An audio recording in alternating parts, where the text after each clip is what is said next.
soy María Luisa Gundheim. Hoy vamos a continuar con la lectura del libro del cielo de Luisa Picarreta. Vamos a leer el volumen 1, del número 24 al 84. Primero vamos a hacer nuestro acto preventivo. Somos nada, Dios es todo. Padre, te amamos. Continúa divina voluntad pensando en nuestras mentes, circulando en nuestra sangre, mirando en nuestros ojos, escuchando en nuestros oídos, hablando en nuestras bocas, respirando en nuestros respiros, palpitando en nuestros corazones, moviéndote en nuestros movimientos, sufriendo nuestro sufrimiento, y nuestras almas unidas a tu voluntad sean los crucifijos vivientes inmolados para la gloria del Padre. Orando en nosotros, y después ofrécete a ti mismo esta oración como nuestra, para satisfacerte por las oraciones de todos, y para darle al Padre la gloria que deberían darle todas las criaturas. Oración para comprender las verdades divinas. Ángeles, vengan y toquen mi frente, para imprimir en mí el Espíritu Santo, y así infundirme la luz para poder comprender las verdades y el bien que estos escritos contienen. Muy bien. Número 24. Purificación interior. Purificación interior del interior de su alma. Cuando el Divino Maestro me liberó del mundo externo, entonces puso mano a purificar el interior y con voz interna me decía: ahora hemos quedado solos, no hay ya quien nos disturbe. ¿No estás ahora más contenta que antes, que debías contentar a tantos y tantos? Mira, es más fácil contentar a uno solo. Debes hacerte cuenta que yo y tú estamos solos en el mundo. Prométeme ser fiel y yo verteré en ti tales y tantas gracias que tú misma quedarás maravillada.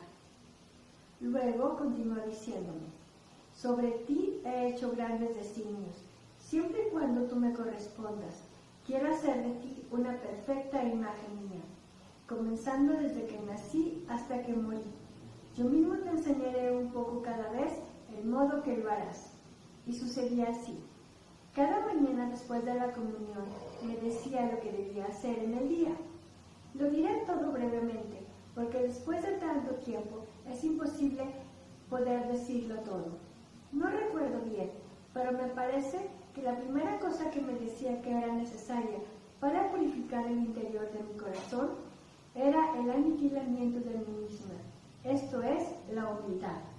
Y continuaba diciéndome: mira, para que yo derrame mis gracias en tu corazón, quiero hacerte comprender que por ti nada puedes.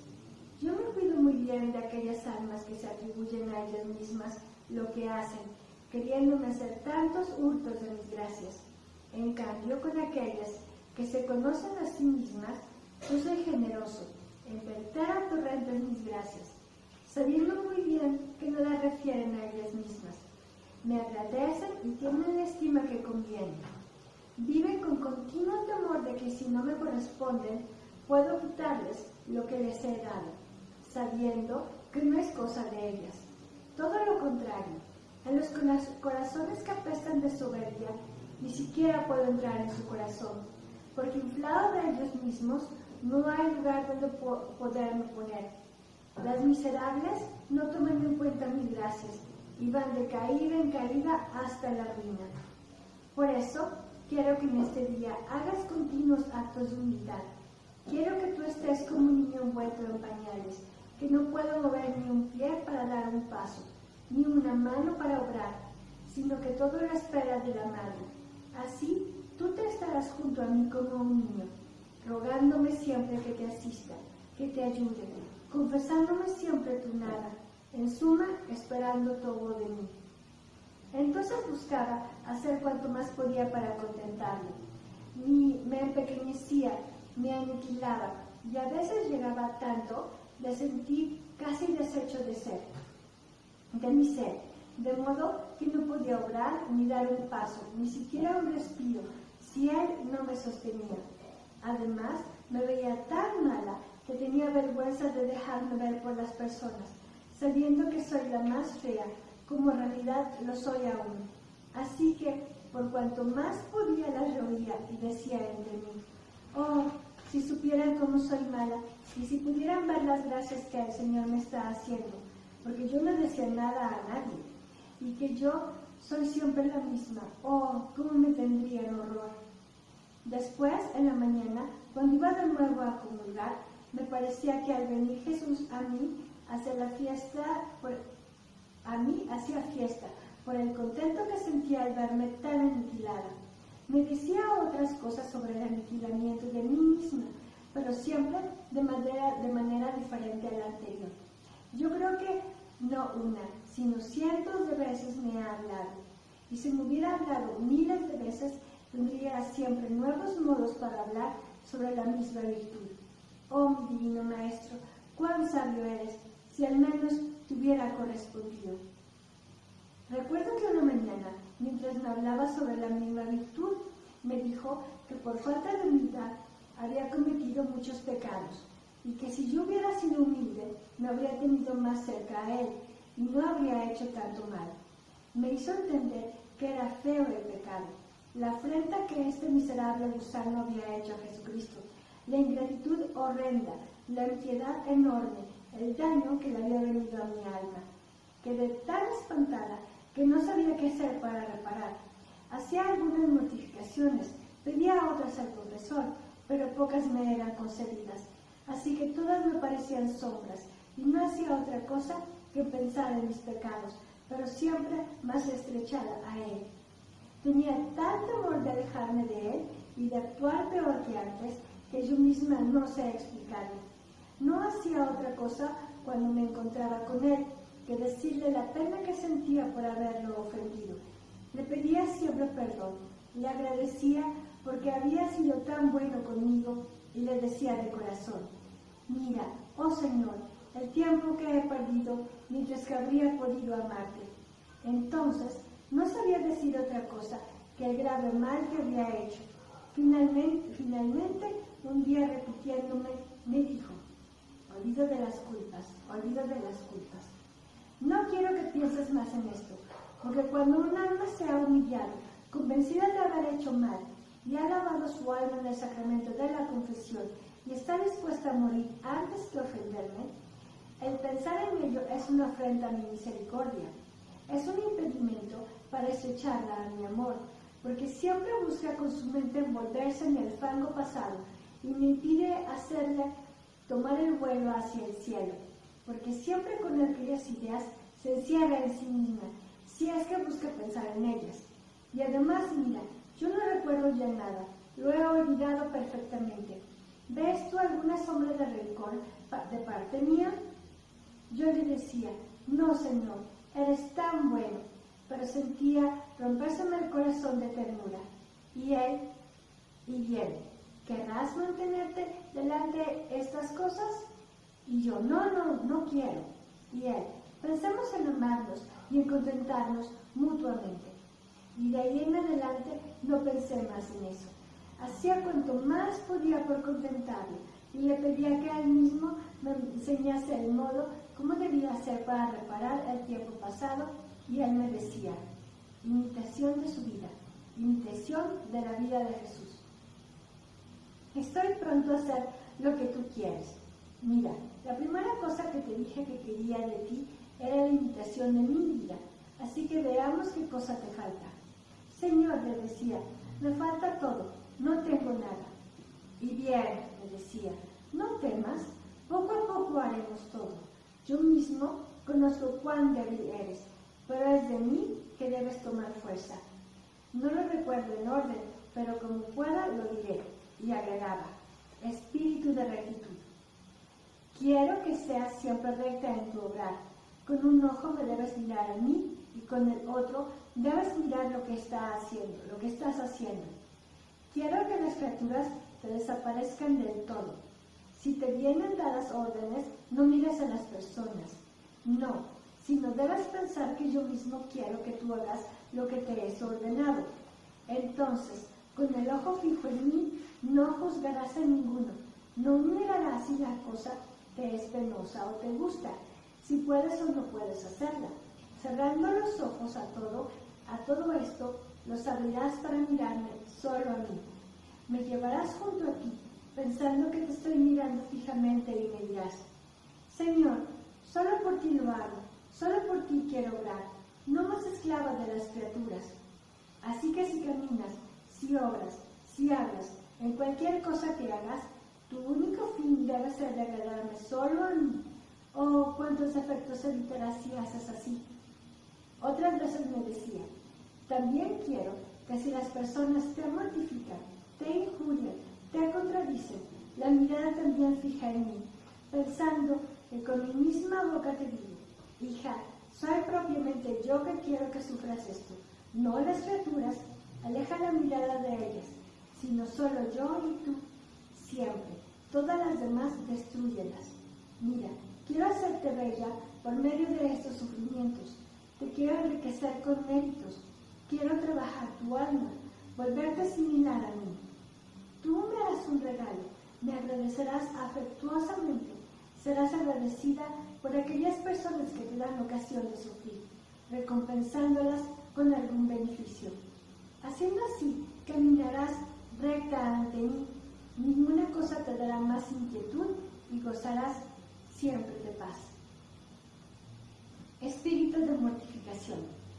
Después de algún tiempo en que traté de ejercitarme en estas cosas, a veces haciendo y a veces cayendo, si bien veo claro que aún me falta ese espíritu de rectitud y siempre quedo más confundida pensando en tanta ingratitud mía, Jesús me habló y me hizo entender la necesidad del espíritu de mortificación.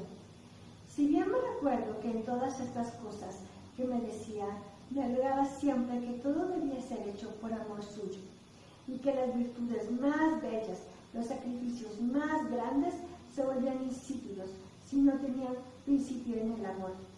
La caridad, me decía, es una virtud que da vida y esplendor a todas las demás, de modo que sin ella todas están muertas, y mis ojos no sienten ningún atractivo, y no tienen ninguna fuerza sobre mi corazón.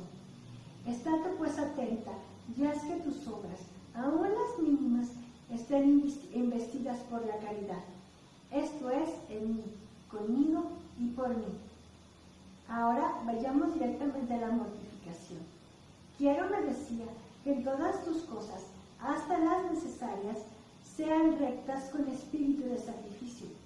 Mira, tus obras no pueden ser reconocidas por mí como mías si no tienen la marca de mortificación, así como la moneda no es reconocida por los pueblos si no contiene en sí misma la imagen de su rey. Es más, es despreciada y no tomada en cuenta. Así es de tus obras.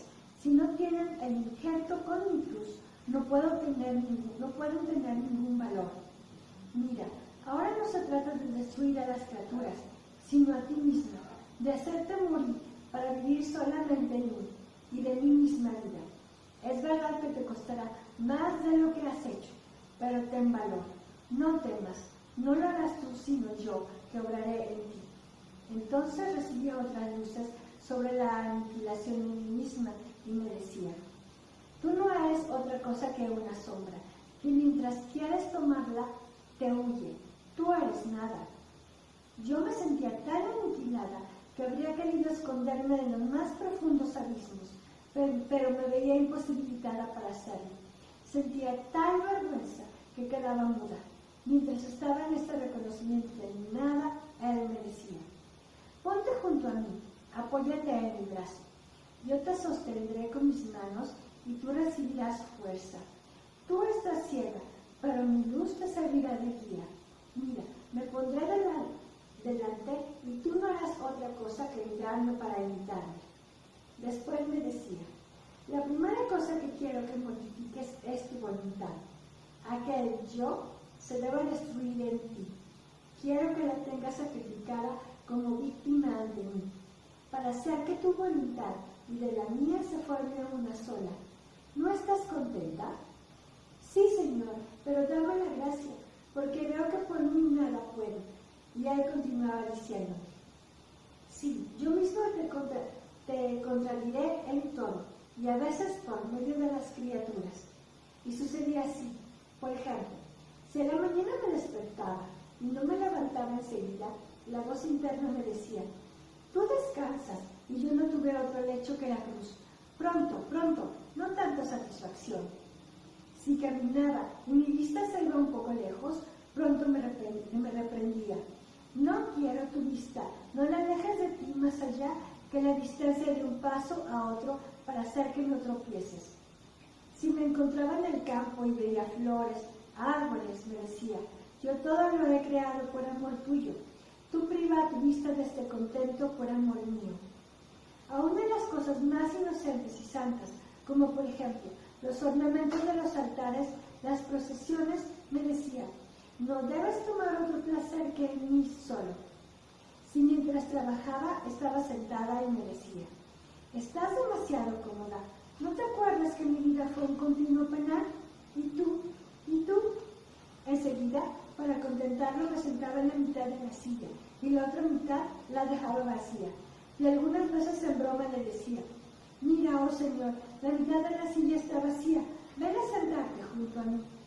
Alguna vez me decía que me contentaba y sentía tanto gusto que yo misma no sé decirlo. Algunas veces que estaba trabajando con lentitud y desgana me decía: pronto, apúrate, que el tiempo que ganarás apurándote vendrás a pasarlo junto conmigo en la oración. A veces él mismo me indicaba cuánto trabajo debía hacer. Yo le pedía que viniera a ayudarme. Sí, sí, me respondía, lo haremos juntos, a fin de que después que hayas terminado quedemos más libres. Y sucedía que en 1 hora o 2 hacía lo que debía hacer en todo el día. Después me iba a hacer oración y me daba tantas luces y me decía tantas cosas que el querer decirlas sería demasiado largo. Recuerdo que mientras estaba sola trabajando, veía que no alcanzaba el hilo para completar aquel trabajo y que tendría necesidad de ir con la familia para buscarlo. Entonces me dirigía a él y le decía: ¿en qué aprovecha, amado mío, el haberme ayudado? Pues ahora veo que tengo necesidad de ir a la familia. Puedo encontrar personas y me pedirán venir de nuevo, y entonces nuestra conversación terminará. ¿Qué? Me decía. ¿Y tú tienes fe? Sí, pues no temas, que haré terminar todo. Y así sucedía, y luego me ponía a rezar. Si llegaba la hora de la comida y comía alguna cosa agradable, súbito me reprendía internamente diciendo: tal vez te has olvidado que yo no tuve otro gusto que sufrir por amor tuyo, y que tú no debas tener otro gusto que el mortificarte por amor mío. Déjalo y come lo que no te agrada. Y yo enseguida lo tomaba y le llevaba a la persona que ayudaba en el servicio, o bien decía que ya no quería. Y muchas veces me la pasaba casi en ayunas, pero cuando iba a la oración recibía tanta fuerza y sentía tal saciedad que sentía náusea de todo lo demás. Otras veces, para contradecirme, si no tenía ganas de comer, me decía: quiero que comas por amor mío, y mientras el alimento se une al cuerpo, pídeme que mi amor se una con tu alma, y quedarán santificadas todas las cosas. En una palabra, sin ir más lejos, aún en las cosas más mínimas, trataba de hacer morir mi voluntad, para hacer que viviera solo para él. Permitía que hasta el confesor me contradijera, como por ejemplo: sentía un gran deseo de recibir la comunión. Todo el día y la noche no hacía otra cosa que prepararme. Mis ojos no se podían cerrar al sueño por los continuos latidos del corazón, y le decía: Señor, apresúrate, porque no puedo estar sin ti. Acelera las horas, haz que surja pronto el sol, porque yo no puedo más, mi corazón desfallece. Él mismo se hacía ciertas invitaciones amorosas con las que me sentía despedazar el corazón, y me decía: mira, yo estoy solo, no sientas pena de que no puedes dormir. Se trata de hacer compañía a tu Dios, a tu esposo, a tu todo, que es continuamente ofendido. Ah, no me niegues este consuelo, que después de tus aflicciones yo no te dejaré. Mientras estaba con estas disposiciones, por la mañana iba con el confesor, y sin saber por qué, la primera cosa que me decía era: no quiero que recibas la comunión. Digo la verdad, me resultaba tan amargo que a veces no hacía otra cosa que llorar. El confesor no me atrevía a decirle nada, porque así quería Jesús que hiciera. De otra manera me reprendía, pero yo iba con él y le decía a mi pena: ¡ah, bien mío! Para esto, la vigilia que hemos hecho esta noche, que después de tanto esperar y desear, debía quedar privada de ti. Sabía que me debo obedecer, pero dime, ¿puedo estar sin ti? ¿Quién me dará la fuerza? Y además, ¿cómo tendré el valor de irme de esta iglesia sin llevarte conmigo? Yo no sé qué hacer, pero tú puedes remediar a todo. Mientras así me desahogaba, sentía venir un fuego junto a mí, entrar una llama en el corazón y lo sentía dentro de mí. Y enseguida me decía: cálmate, cálmate, heme aquí, estoy ya en tu corazón. ¿De qué temes ahora? No te aflijas más, yo mismo te quiero jugar las lágrimas. Tienes razón, tú no podías estar sin mí, ¿no es verdad? Yo entonces quedaba tan aniquilada de mí misma por esto y le decía que si yo fuera buena, él no lo habría dispuesto así, y le pedía que no me dejara más, que sin él no quería estar. Después de estas cosas, un día, después de la comunión, yo sentía en mí todo amor, y que me amaba tanto, que yo misma quedaba maravillada, porque me veía tan mala y sin corresponder, y decía dentro de mí: al menos fuera buena y le correspondiera. Tengo temor de que me deje. Este temor de que me deje lo he tenido siempre, y aún lo tengo. Y a veces es tanta la pena que siento, que creo que la pena de la muerte sería menor. Y si él mismo no viene a calmarme, no sé darme paz. Y en cambio, quiere estrecharse más íntimamente a mí. Y mientras así me lo sentía dentro de mí, con voz interna me dijo: meditación de la pasión de nuestro Señor. Amada mía, las cosas pasadas no han sido más que un preparativo. Ahora quiero venir a los hechos.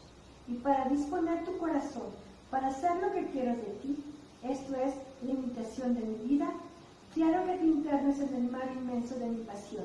Y cuando tú hayas comprendido bien la severidad de mis penas, el amor con el que las sufrí, ¿quién soy yo que tanto sufrí? ¿Y quién eres tú, bellísima criatura? Ah, tu corazón no osará oponerse a los golpes, a la cruz, que yo solo por tu bien le tengo preparada. Más bien, al solo pensar que yo, tu maestro, he sufrido tanto, tus penas te parecerán sombras comparadas con las mías. El sufrir te será dulce y llegarás a no poder estar sin sufrimientos. Mi naturaleza temblaba al no solo pensar en los sufrimientos. Le pedía que él mismo me diera la fuerza, porque sin él me habría servido de mis mismos dones para ofender al donador. Entonces me puse toda a meditar la pasión, y esto hizo tanto bien a mi alma, creo que todo el bien me ha venido de esta fuente. Veía la pasión de Jesucristo como un mar inmenso de luz, que con sus innumerables rayos me herían toda. Esto es, rayos de paciencia, la humildad de obediencia y de tantas otras virtudes. Me veía toda rodeada por esta luz y quedaba aniquilada al verme tan semejante de él. Aquellos rayos que me inundaban eran para mí otros tantos reproches que merecían. Un Dios paciente, ¿y tú? Un Dios humilde y sometido aún a sus mismos enemigos. ¿Y tú? Un Dios que sufre tanto por amor tuyo y tus sufrimientos por amor suyo. ¿Dónde están? A veces él mismo me narraba las penas sufridas por él y quedaba tan conmovida que lloraba amargamente. Un día, mientras trabajaba, estaba considerando las penas acervísimas que sufrió mi buen Jesús. Mi corazón me lo sentía tan oprimido por la pena que me faltaba la respiración. Temiendo que me sucediera algo, quise distraerme asomándome al balcón. Vi hacia la calle, pero ¿qué veo? Veo la calle llena de gente, y en medio a mi amante Jesús con la cruz sobre la espalda, quien lo empujaba por un lado y quien por el otro, todo agitado, con el rostro chorreando sangre, que levantaba los ojos hacia mí en actitud de pedirme ayuda. ¿Quién podrá decir el dolor que sentí, la impresión que hizo sobre mi alma una escena tan lastimera? Rápidamente entré en mi habitación. Yo misma no sabía dónde me encontraba. El corazón me lo sentía despedazar por el dolor. Gritaba y llorando le decía: Jesús mío, si al menos te pudiera ayudar, te pudiese liberar de estos lobos tan enfurecidos. Ay, al menos quisiera sufrir esas penas en lugar tuyo, para aliviar a mi dolor. Ah, mi bien, dame el sufrir, porque no es justo que tú sufras tanto y yo, pecadora, esté sin sufrir. Deseo de sufrir. Desde entonces, recuerdo que se encendió en mí tanto deseo de sufrir que no se ha apagado hasta ahora. Recuerdo también que después de la comunión le pedía ardientemente que me concediera el sufrir, y él a veces, para contentarme, me parecía que tomaba las espinas de su corona y las clavaba en mi corazón. Otras veces sentía que tomaba mi corazón entre sus manos y los echaba tan fuerte que por el dolor sentía que perdía los sentidos. Cuando advertía que las personas se podrían dar cuenta de algo, y a él dispuesto a darme estas penas, pronto le decía: Señor, ¿qué haces? Te pido que me dejes sufrir, pero que nadie se dé cuenta. Durante algún tiempo me contentó, pero mis pecados me hicieron indigna de sufrir ocultamente, sin que nadie se diera cuenta. Recuerdo que después, muchas veces, después de la comunión, me decía: no podrás verdaderamente asemejarte a mí, sino por medio de los sufrimientos. Hasta ahora he estado junto a ti, ahora quiero dejarte sola un poco, sin hacerme sentir. Mira, hasta ahora te he llevado de la mano, enseñándote y corrigiéndote en todo, y tú no has hecho otra cosa que seguirme. Ahora quiero que hagas por ti misma, pero más atenta que antes, pensando que te estoy mirando fijamente, pero sin hacerme sentir, y que cuando vuelva a hacerme sentir vendré, o para premiarte si me has sido fiel, o para castigarte si has sido ingrata.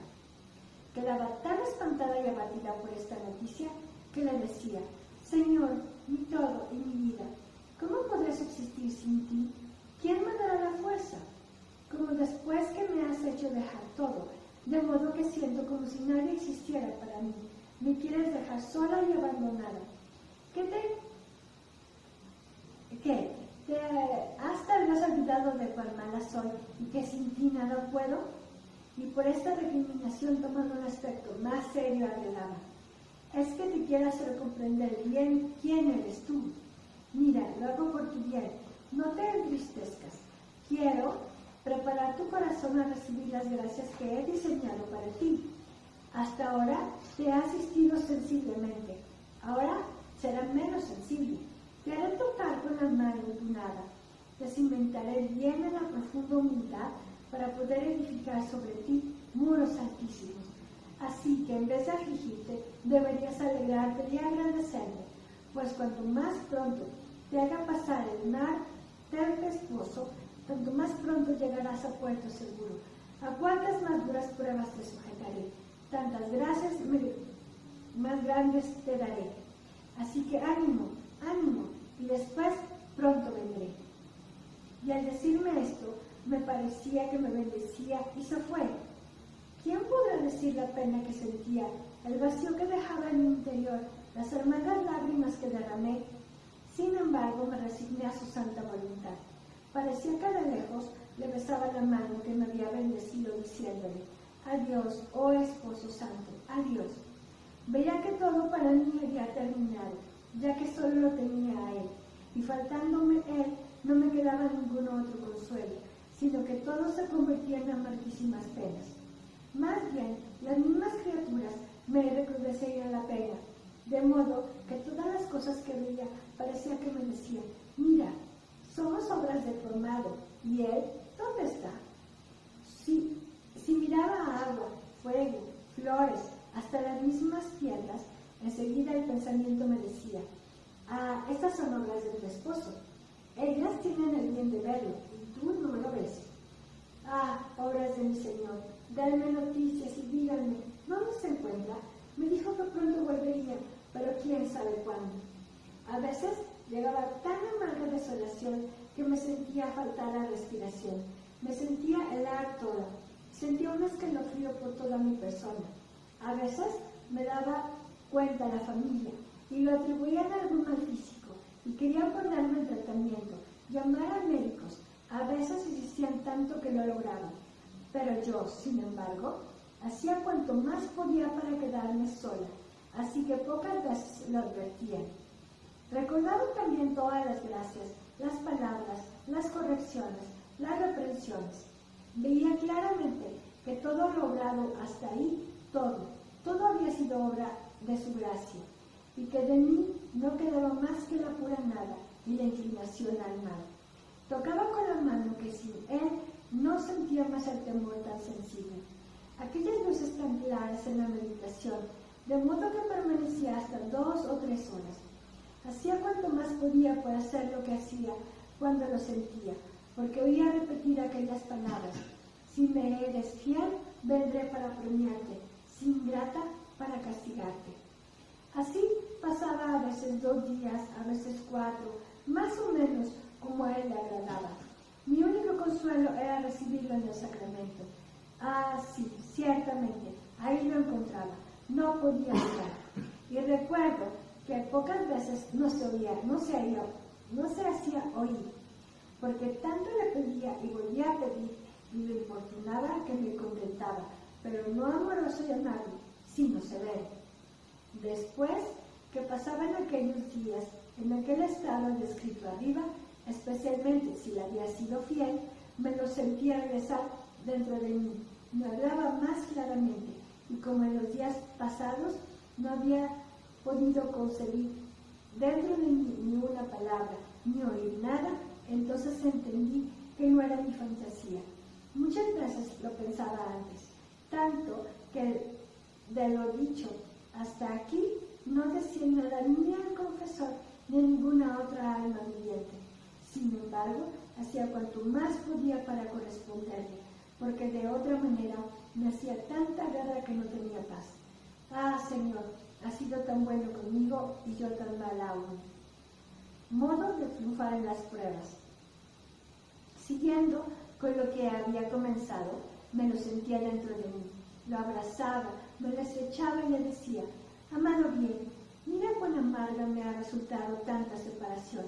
Y él me decía: es nada lo que has pasado, prepárate a pruebas más duras, por esto he venido, para disponer tu corazón y fortalecerlo.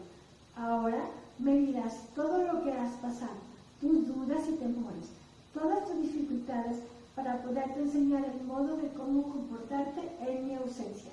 Entonces le hacía la narración de mis penas, diciéndole: Señor, mira, sin ti no he podido hacer nada bien.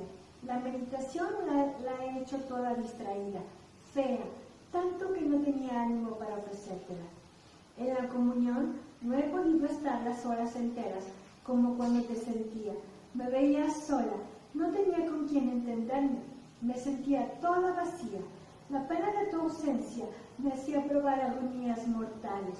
Mi naturaleza quería despacharse pronto para huir de esa pena, mucho más que me parecía que no hacía otra cosa que perder el tiempo, y el temor de que al regresar tú me castigaras por no haber sido fiel. Entonces no sabía qué hacer. Además, la pena de que tú eres continuamente ofendido, y que yo, no sabiendo cuándo, como antes me enseñabas a hacer estos actos de reparación, esas visitas, el Santísimo Sacramento por las ofensas que tú recibes, entonces dime, ¿cómo debo hacer?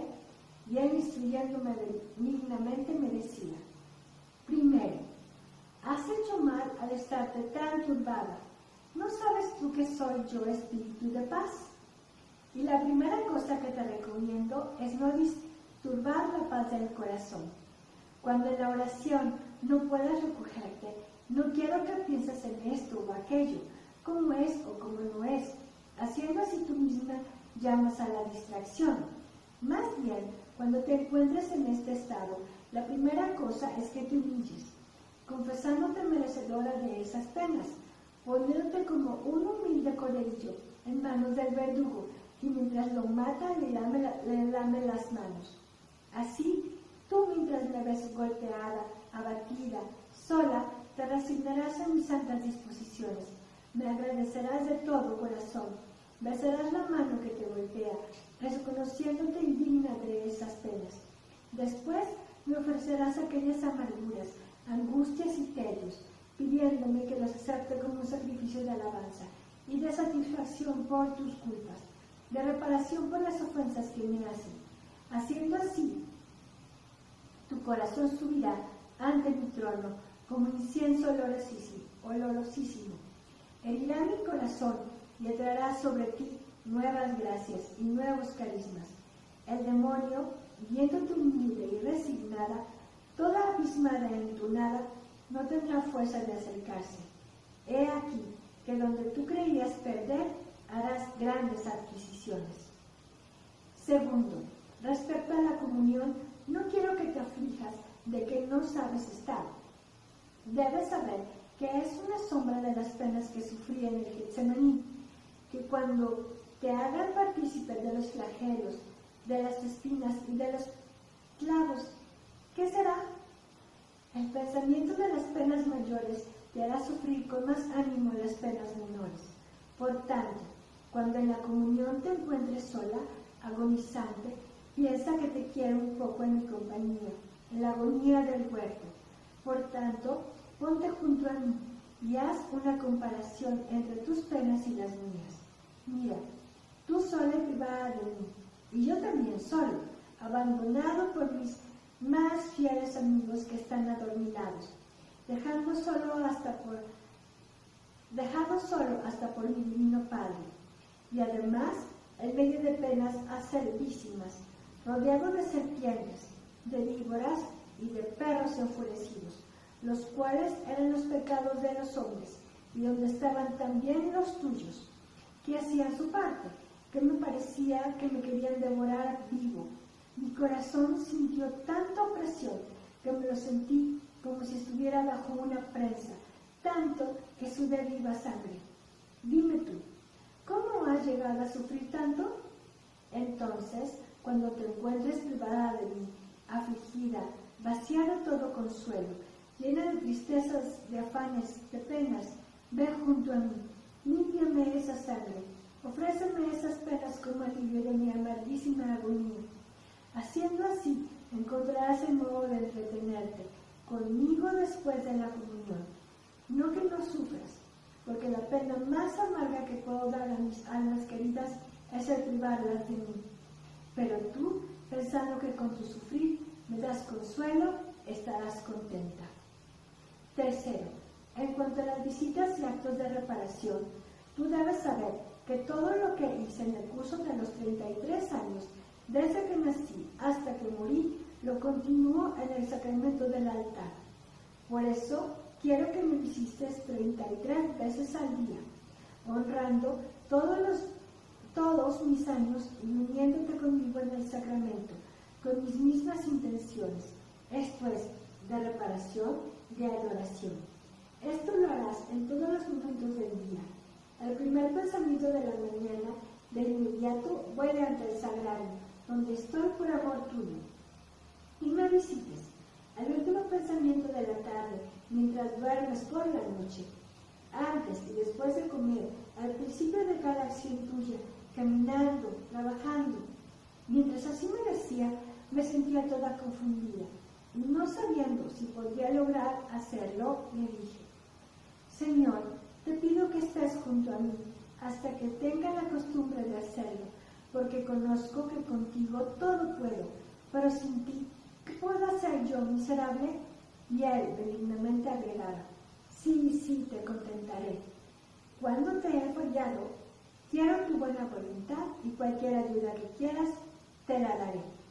Y así lo hacía, después de que hubo pasado algún tiempo, a veces con él, a veces privada de él. Un día, después de la comunión, me sentí más íntimamente unida a él. Me hacía varias preguntas, como por ejemplo, si lo quería, si estaba dispuesta a hacer lo que él quería, aun el sacrificio de la vida por amor suyo, y me decía: y tú dime qué quieres, si tú estás pronta a hacer lo que quiero, también yo haré lo que quieras tú. Bueno, eso es todo por el día de hoy. Vamos a invocar a Luisa para despedirnos.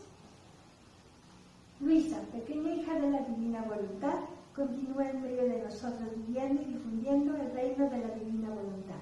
En nombre del Padre, del Hijo y del Espíritu Santo. Amén. Bueno, espero que les haya gustado y hasta la próxima.